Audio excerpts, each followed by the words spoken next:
Assalamualaikum warahmatullahi wabarakatuh. Nama saya Azhara Aulia Putri dari kelas 11 MIPA 1 dengan nomor absen 04. Di sini saya akan mempresentasikan tugas sejarah wajib yaitu Perang Riau. Pembahasan yang akan saya bahas yang pertama ada pengertian, kedua penyebab umum dan khusus perlawanan rakyat dan perang, 3. Jalannya perlawanan rakyat dan perang, 4. Dampak perlawanan rakyat dan perang di bidang politik, ekonomi, dan sosial budaya. Pertama, pengertian. Perlawanan rakyat Riau terhadap kekuasaan bangsa Barat adalah perlawanan yang dilakukan oleh rakyat Riau untuk menyerang VOC. Hal ini dikarenakan VOC mulai menanamkan divide et impera di Riau. Kerajaan Siak, Rokan, Indragiri, dan Kampar mulai merasa terdesak dan mulai melakukan penyerangan. 2. Penyebab umum dan khusus perlawanan rakyat dan perang.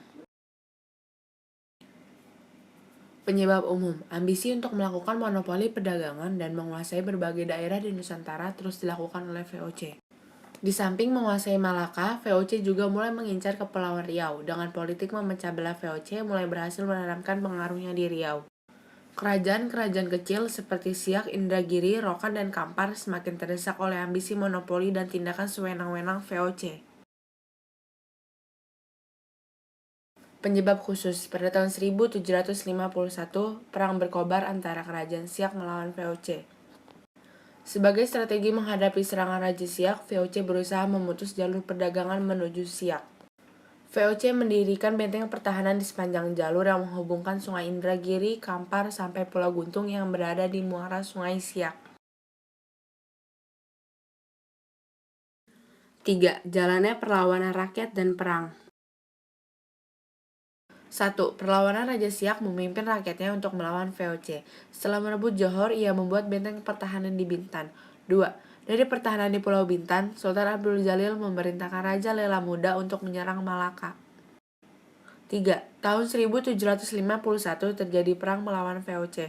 VOC dengan strategi perangnya memutus jalur perdagangan menuju Siak, hingga akhirnya VOC berhasil disingkirkan.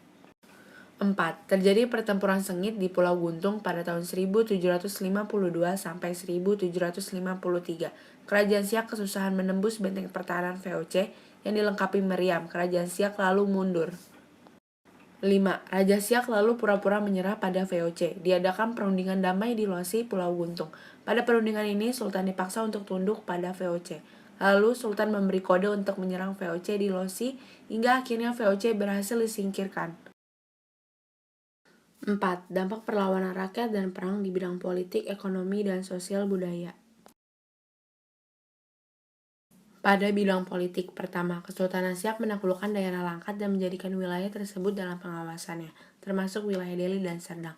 2. Di bawah ikatan perjanjian kerjasama dengan VOC, pada tahun 1784 Kesultanan Siak membantu VOC menyerang dan menundukkan Selangor. Pada bidang ekonomi, pertama, Siak merupakan kawasan pengumpulan berbagai produk perdagangan mulai dari kapur barus, benzoar, timah, dan emas. Kedua, sementara pada saat bersamaan, masyarakat Siak juga telah menjadi eksportir kayu yang utama di Selat Malaka, serta salah satu kawasan industri kayu untuk pembuatan kapal maupun bangunan, dengan cadangan kayu yang berlimpah. Pada bidang sosial dan budaya, Siak Sri Indrapura sampai sekarang tetap diabadikan sebagai nama ibu kota dari Kabupaten Siak dan Balai Kerapatan Tinggi yang dibangun tahun 1886, serta Istana Siak Sri Indrapura yang dibangun pada tahun 1889 masih tegak berdiri sebagai simbol kejayaan masa silam, termasuk tari Japin Melayu dan tari olang-olang yang pernah mendapat kehormatan menjadi pertunjukan utama untuk ditampilkan pada setiap perayaan di Kesultanan Siak Sri Indrapura. Begitu juga nama Siak masih melekat merujuk kepada nama sebuah sungai di Provinsi Riau sekarang, yaitu Sungai Siak yang bermuara pada kawasan timur Pulau Sumatera. Sekian dari saya. Wassalamualaikum warahmatullahi wabarakatuh.